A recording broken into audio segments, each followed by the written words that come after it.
konflik ini terus terjadi. Dan apa akhirnya? Ketika konflik itu mereda, maka situasinya adalah menjadi status quo.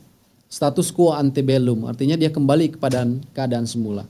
Kan kemarin Prof, kita bisa melihat bahwa banyak pihak yang mengatakan bahwa wah, kalau kita bicara Israel Palestina kita berharap ada gencatan senjata.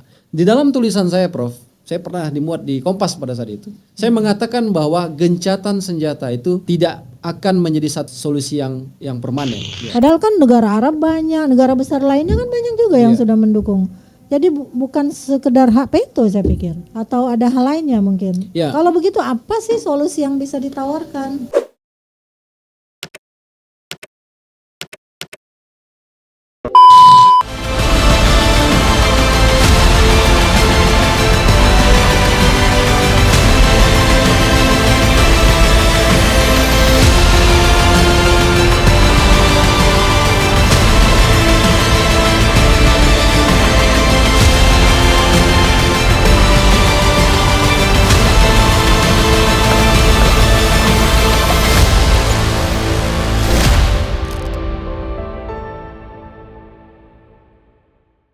Assalamualaikum warahmatullahi wabarakatuh. Halo, selamat siang teman-teman dua Profesor Talk Isu. Hari ini kita mengundang seorang anak muda, penerus bangsa, Ogyan Davis SH LLM. Saya hanya hafal 2 nih gelarnya, padahal dia di belakang namanya itu banyak sekali gelarnya. Nanti dia jelaskan aja secara langsung ya. Selamat siang Prof Lely, sehat selalu Prof. Ya, ini kali kedua ya hadir di dua Profesor Talk Isu, dan tentu teman-teman muda lainnya, teman-teman dua Profesor Talk Isu ini akan mendengarkan lebih banyak apa yang sudah dilakukan oleh Bung Ogi nih.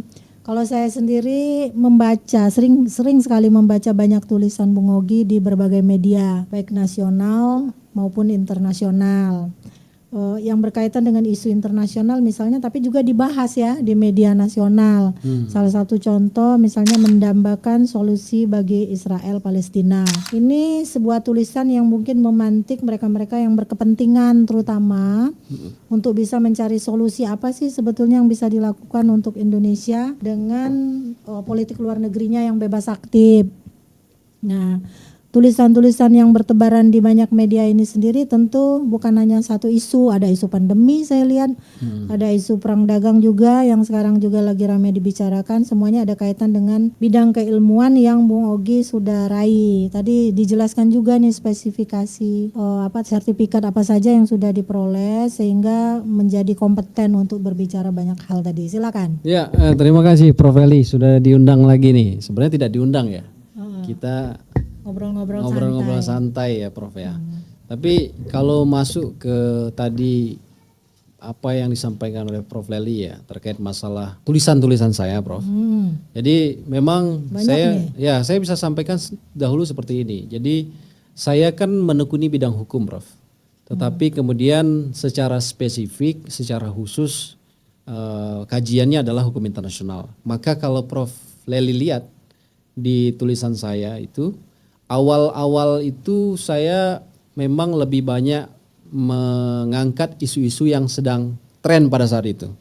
Jadi kan kalau kita di media nasional itu harus up to date ya. Harus up to date. Jadi isu apa yang lagi hangat, isu apa yang lagi naik, itulah yang harus kita kaji, kemudian kita berikan opininya begitu. Nah, supaya bisa dimuat ya. Betul. Karena persaingan menulis juga tidak sedikit. Sangat susah, Bro. Jadi memang kalau melihat tadi bicara tulisan tadi, awal itu saya bicara, kita kan beberapa isu ya Prof, mulai dari KPK, RKUHP, bicara juga tentang Omnibus Law pada saat itu, bicara juga tentang Papua saya. Nah tetapi memang kajian saya, fokus saya adalah di hukum internasional. Sehingga kalau Prof lihat, sebagian besar tulisan saya itu fokusnya memang kepada isu-isu hukum internasional, baik itu konflik, baik itu juga bagaimana kebijakan politik luar negeri, termasuk juga Rusia, tentang Ukraina. ketegangan politik antara, kalau Rusia Ukraina kan tidak ketegangan politik ya Prof, tapi sudah masuk ke konflik dia. Tetapi misalkan kayak China dan Taiwan. Iya, China dan Taiwan. Apa dulu judulnya itu pernah dimuat di mana itu?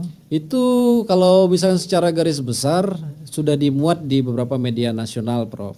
Ada di media Indonesia, ada di Kompas, Koran Sindo, Rakyat Merdeka gitu. Tetapi juga ada di media internasional begitu. Yang mungkin pernah juga saya sampaikan di podcast bersama Prof Juanda pada waktu itu, Prof Leli. Kalau tidak salah ini judulnya China Taiwan The Future Relationship. Ya, jadi ini itu di di modern diplomasi. Ya. Ini apa nih yang dibahas nih kira-kira waktu itu? Kalau bicara Cina Taiwan itu kan pada saat itu ada ketegangan yang meningkat di wilayah perairan Taiwan waktu itu. Di mana waktu itu negara Cina itu melakukan theatrical atau atraksi militer di wilayah dekat Taiwan. Nah, inilah yang kemudian saya coba mengkaji bagaimana sebenarnya hubungan masa depan antara Cina dan Taiwan. Karena sampai hari ini kan Cina selalu mengklaim bahwa Taiwan itu adalah bagian dari negaranya. Tapi Taiwan sendiri di satu sisi mengatakan bahwa kami adalah sebuah negara yang merdeka. Nah, itulah yang saya lihat potensi-potensi apa yang mungkin muncul di kemudian hari antara Cina dan Taiwan. Nah, di dalam tulisan itu saya kaji kurang lebih seperti itu, Prof Lele. Ya, ada sebuah tulisan lain yang pernah saya baca itu kalau nggak salah di media nasional ya. TPPO, antara kepentingan dan kegentingan bagi ASEAN. Iya, jadi memang seperti yang saya sampaikan di awal, Prof. Jadi saya tidak mau membatasi diri hanya pada kajian hukum internasional murni. Makanya di dalam tulisan-tulisan saya banyak sekali isu-isu nasional dan isu-isu hukum apapun yang berkembang pada hari itu ingin saya kaji. Nah, salah satunya yang disampaikan Prof terkait masalah TPPO. TPPO itu kan tindak pidana perdagangan orang, Prof. Jadi isu ini menurut saya perlu untuk kemudian dimunculkan, jangan sampai kemudian warga negara kita itu menjadi korban dari tindak pidana tersebut. Nah, ada hal-hal yang perlu dipikirkan oleh tidak hanya negara Indonesia, tetapi oleh ASEAN secara keseluruhan. Karena TPPO ini kan melibatkan banyak negara, Prof. Dari satu negara dikirimkan ke negara lainnya, sehingga penting sekali untuk melihat upaya, strategi, tantangan dan hambatan apa yang dihadapi oleh ASEAN untuk memberantas tindak pidana perdagangan orang tersebut. Begitu, Prof, kurang lebih. Ya, tapi juga ini kalau tidak salah ada sebuah tulisan yang berkaitan dengan olahraga ya, yang pernah dimuat di Asia Global Online gitu. Nah, barangkali Pak Ugi pernah berpikiran bahwa banyak soal nih yang berkaitan isu-isu, bahkan isu-isu internasional itu kan bukan hanya soal perang. Betul. Tapi juga soal olahraga. Kalau kita pernah melihat nih bagaimana dalam Pilpres misalnya seorang calon presiden harus kemudian turun elektabilitasnya hanya karena isu-isu tentang olahraga. Iya, betul. Waktu Israel mau bertanding di Indonesia. Ya. Nah, kemudian sikap politiknya menunjukkan, padahal itu kan sebenarnya sikap politik yang selama ini sesuai dengan komitmen Indonesia. Iya, benar. Indonesia kan berdiri sebagai negara yang bebas aktif, tapi kan dia menghargai banget kemerdekaan. Kemerdekaan adalah hak segala bangsa. Karena itu tidak sesuai dengan peri kemanusiaan, jadi harus dihapuskan di muka bumi ini. Kira-kira begitu bunyi pembukaan Undang-Undang Dasar 45 kan? Iya. Nah, kemarin kan Menteri Luar Negeri ada bicara tuh tentang Israel. Ini pandangan Bung Ogi seperti apa nih sebagai pakar hukum internasional? Waduh, sebuah kehormatan saya dipanggil pakar hukum internasional ya. Mungkin pengamat hukum internasional ya, Prof. Ya, saya memang analis ya. Saya memang dalam kajian saya tadi saya sampaikan berulang kali, saya mengamati, menganalisa, mengkaji apapun yang berhubungan dengan hukum internasional, termasuk juga isu Israel dan Palestina tentu, karena itu kan isu yang berkembang sudah sejak lama dari tahun 1949, Prof. Sampai hari ini. Nah, kalau kemudian kita melihat bagaimana posisi Indonesia ya, posisi Indonesia itu kan clean dan clear bahwa kita mendukung kemerdekaan Palestina. Kita berharap mendukung, tapi bukan ikut berjuang ya untuk memerdekakan kalau itu Palestina. Silakan pilihan masing-masing, Bro. Tapi perjuangan itu kan kalau bagi dalam konteks negara kita kan bisa dilakukan dengan berbagai macam cara. Nah, kalau negara kita tentu berjuangnya itu adalah menyampaikan isu ini di panggung-panggung atau di forum-forum internasional. Itu bentuk perjuangan juga, Bro. Ya. Tetapi secara garis besar negara kita itu sangat clean dan clear, sangat jelas. Kita ada di posisi kita sangat jelas, tidak berubah sejak lama bahwa kita mendukung Palestina untuk menjadi sebuah negara yang bebas dan merdeka begitu. Karena pada hari ini kan secara fakta Palestina itu berada di bawah dominasi, dalam bahasa saya, berada di bawah dominasi Israel.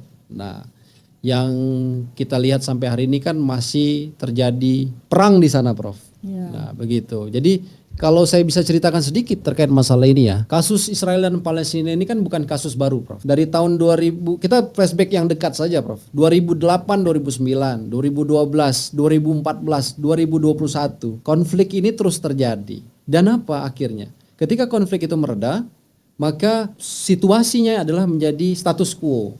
Status quo antebellum, artinya dia kembali kepada keadaan semula.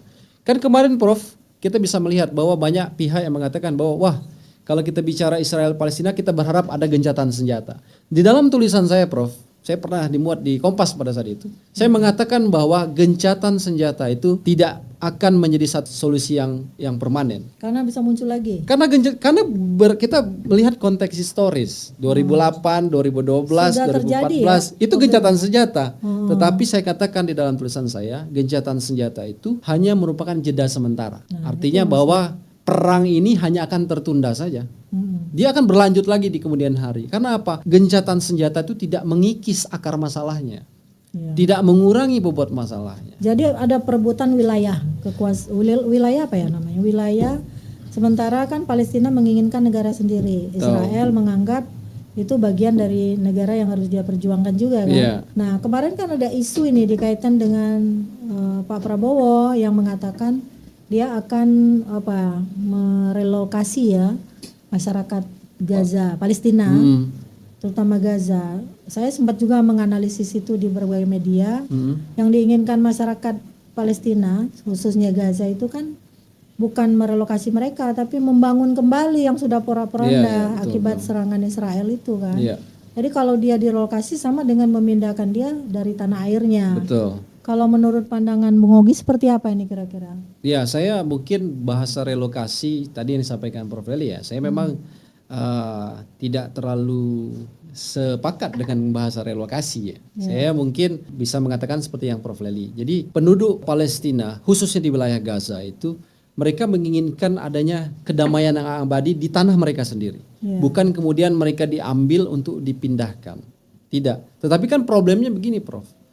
Mekanisme apa, pendekatan apa, dan cara seperti apa yang bisa dilakukan oleh masyarakat dunia untuk membantu penduduk? Belum ketemu itu? Tidak ada, karena sekali lagi bantuan aja dihadang seolah-olah Israel memiliki kekuasaan mutlak atau wilayah itu kan? Betul, sebenarnya begini, tadi mungkin di podcast sebelumnya dengan Prof. Juanda ya, saya sempat menyinggung sedikit. Kalau kita bicara tentang Palestina dan Israel ini persoalan yang kompleks, isu yang begitu kompleks. Kenapa saya bisa mengatakan seperti itu? Karena sekali lagi konflik ini kan mulai sejak tahun 1949, sejak ketika pertama kali Israel berdiri. Hari ini adalah tahun 2025. Bisa bayangkan, Prof, sudah berapa tahun konflik antara Israel dan Palestina ini berjalan.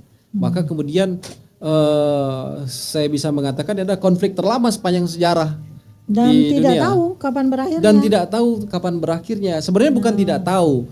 Tidak ada cara yang efektif hari ini yang bisa digunakan untuk kemudian menghentikan apa yang terjadi di wilayah Palestina saat ini. Karena kita tahu betul Israel itu memiliki patron utama atau pendukung utama adalah sebuah negara besar, sebuah negara adidaya, punya posisi tawar yang begitu strategis di panggung internasional, yang sangat kuat secara militer, yaitu Amerika Serikat. Dan di PB punya hak veto. Amerika Serikat lah yang kemudian menjadi salah satu dari 5 anggota Dewan Keamanan PBB yang punya hak yang sangat luar biasa, yang kita kenal dengan hak veto tadi. Nah itu masalahnya. Itu problem terbesar. Makanya begini, Prof, di dalam tulisan saya selalu mengatakan bahwa problem penyelesaian konflik internasional itu berada pada PBB. Selama sistem kelembagaan PBB itu hak veto masih berada, maka sampai kiamat konflik apapun yang melibatkan 5 negara tadi tidak akan pernah selesai. Ya, jadi masalahnya kata kuncinya pada hak veto yang dimiliki oleh 5 negara itu. Jadi percuma saja ya dukungan misalnya masyarakat OKI kan, organisasi dunia Islam gitu kan terhadap perjuangan Palestina ini. Dan ada salah satu yang konon kabarnya entah itu di mana itu apa. Saya sendiri belum pernah baca itu ya Bung Ogi. Katanya kalau Israel itu merdeka, Israel itu berhasil menaklukkan Palestina, negeri akan kiamat katanya gitu. Iya ya. Apakah itu sekedar ketakutan yang dihembuskan sehingga orang-orang juga tidak maksimal mendukung Palestina? Ya. Padahal kan negara Arab banyak, negara besar lainnya kan banyak juga yang sudah mendukung. Jadi bukan sekedar hak veto saya pikir, atau ada hal lainnya mungkin. Ya. Kalau begitu apa sih solusi yang bisa ditawarkan? Ya kalau kita bicara tadi Prof, garis besar muar ujungnya memang hak veto ya. Karena hak veto ini, karena begini, kan kita dalam organisasi besar dunia itu ada namanya Perserikatan Bangsa-Bangsa kan tadi seperti saya sampaikan. Dia punya organ utama yang punya tugas itu untuk menjaga perdamaian, keamanan dan keadilan dunia. Itu namanya Dewan Keamanan Perserikatan Bangsa-Bangsa yang punya hak veto. Nah, sepanjang organ yang punya tugas untuk menjaga perdamaian dan keamanan dunia itu tidak dapat bekerja, sulit dong perdamaian dan kedamaian itu terwujud akhirnya. Itu salah satu faktor besarnya. Nah, faktor kecilnya saya mungkin mengatakan bukan percuma ya Prof ya. Jadi dukungan negara-negara Arab misalkan, dukungan Indonesia, dukungan hampir 130 negara terhadap Palestina itu kita tidak bisa menafikannya, kita tidak bisa menganggap ini sesuatu yang tidak penting gitu. Tetapi harapannya begitu, semakin banyak dukungan itu mengalir kepada Palestina, maka makin menarik banyak negara untuk kemudian mendukung juga. Bayangkan kalau kemudian Amerika hanya tersisa Amerika dan Israel. Saya kira mungkin saja bisa terjadi. Yang akhirnya mau tidak mau mereka secara posisi politik kemudian berbalik untuk mengikuti apa kemauan dunia secara garis besar. Iya, yang menjadi soal itu kan tidak ada yang bisa menaklukkan Amerika sebenarnya kan, itu satu. Yang kedua kan kayaknya lagi berapa upaya yang dilakukan Indonesia melalui Menteri Luar Negeri untuk menggulirkan persoalan genosida ini di Mahkamah Peradilan Internasional di Den Haag ya, Belanda ya. Kita pernah main ke situ waktu itu. Dan kita melihat sejarahnya juga. Ini kira-kira langkah apa sebenarnya yang bagusnya diambil dalam kaitan dengan apa yang dinyatakan oleh Menteri Luar Negeri Indonesia itu? Ya, begini Prof. Kalau kita bicara tentang kasus khusus ya, kita bicara tentang Palestina dan Israel, saya bisa mengatakan bahwa dalam bahasa saya ya, yang terjadi saat ini bukan lagi namanya peperangan, Prof. Tetapi lebih kepada, mohon maaf saya harus sampaikan, yang terjadi di Palestina itu bukan peperangan, tetapi lebih kepada pembantaian secara terang-terangan. Ya, genosida itu ya. Definisi genosida itu dia ada secara khusus. Penghancuran secara total atau sebagian. Itu definisi ya. Ya, saya bisa mengatakan dalam bahasa saya ini bukan perang lagi, tetapi adalah pembantaian yang dilakukan secara terang benderang, secara sengaja, secara struktur dan sistematis. Nah, kalau kita ambil itu, Prof, maka bisa dugaannya menjadi 3 jenis kejahatan. Pertama, kejahatan terhadap kemanusiaan. Satu. Crimes against humanity. Yang kedua adalah kejahatan genosida, crimes of genocide. Dan yang terakhir adalah kejahatan perang bisa saja. Jadi ada 3 jenis kejahatan yang patut kita duga sudah dilakukan oleh militer Israel ya terhadap penduduk Palestina. Nah, 3 jenis kejahatan ini, Prof, dalam kajian hukum internasional itu dianggap sebagai hostis humanis generis namanya, musuh bersama umat manusia sebenarnya. Yang artinya bahwa langkahnya. Yang artinya begini, kejahatan yang dilakukan, yang kita duga dilakukan oleh militer Israel ini kejahatan yang sangat luar biasa. Bukan lagi luar biasa, tapi sangat luar biasa. Dalam bahasa asingnya itu dikatakan sebagai the most serious of international, the most serious crime of international concern namanya. Jadi dia merupakan kejahatan yang sangat-sangat luar biasa. Nah, dugaan bahwa Israel melakukan ini terhadap Israel itu kemudian sudah dibawa oleh Afrika Selatan waktu itu ke Mahkamah Internasional. Tetapi saya harus sampaikan bahwa mekanisme pengambilan keputusan di Mahkamah Internasional itu tidak semudah hukum nasional. Nah, pada saat itu sudah dibawa dan Mahkamah Internasional sudah mengeluarkan namanya professional measures atau langkah-langkah awal apa yang harus dilakukan Israel. Tapi tidak mengatakan bahwa Israel melakukan genosida, tidak juga mengatakan Israel melakukan kejahatan terhadap kemanusiaan, apalagi kejahatan perang. Karena apa? Tuduhannya apa? Tidak ada tuduhan, belum sampai kepada substansinya, Prof. Jadi hanya bicara tentang ada dugaan itu, maka kamu harus mengambil ini Israel. Langkah-langkah ini harus kamu lakukan. Supaya perang tidak berlanjut. Supaya penderitaan penduduk Palestina tidak berlanjut. Tetapi belum memutuskan apakah Israel melakukan pelanggaran genosida. Karena mekanisme di dalam hukum internasional itu sangat kompleks. Dia lika-likunya begitu panjang. Jadi kalau seandainya saat ini dengan segala apa yang terjadi di Palestina, dengan segala pembunuhan massal itu, apakah bisa dibawa? Sudah dibawa waktu itu, sudah dibawa. Yang untuk saat ini ada lagi yang membawa misalnya? Bisa saja, tetapi kan pertanyaan begini. Nanti pun ketika suatu hari Mahkamah Internasional mengeluarkan putusan, ya, pertanyaannya, Prof. Siapa yang dapat mengeksekusi putusan? Nah, itu problem. Karena di hukum internasional tidak ada perangkat. Seperti kita punya polisi, punya badan yang bisa mengeksekusi gitu kan. Ada perangkat-perangkatnya. Di sana ketika sudah ada putusan, mau dilaksanakan atau tidak dikembalikan ke negaranya. Ya, sama aja bohong. Sama aja bohong. Gitu. Jadi nampaknya ya persoalan Israel Palestina sebanyak apapun yang ngomong, sebanyak apapun negara yang mencoba untuk menyelesaikannya, nampaknya juga tetap membuat Palestina di ujung tanduk. Betul. Jadi mungkin hanya mukjizat Allah lah yang bisa membuat suasana menjadi berubah. Ya, hari ini teman-teman dua Profesor Tokisu kita mendapat pencerahan tentang hukum internasional di tengah kegalauan kita tentang peristiwa yang dialami oleh masyarakat Palestina, oleh saudara-saudara kita di Gaza, tentang genosida, kejahatan perang, dan satu lagi tadi kejahatan pembunuhan massal ya, yang sebenarnya kejahatan terhadap kemanusiaan yang sebenarnya harus ada sanksi hukum secara internasional. Tapi kita hanya bisa menunggu, dan hari ini pencerahan itu kita dapatkan dari seorang Ogian Davis Juanda, seorang analis hukum internasional yang hari ini bersedia hadir tepat di saat launching podcast kita, dua Profesor Tokisu. Terima kasih Bung Ogi.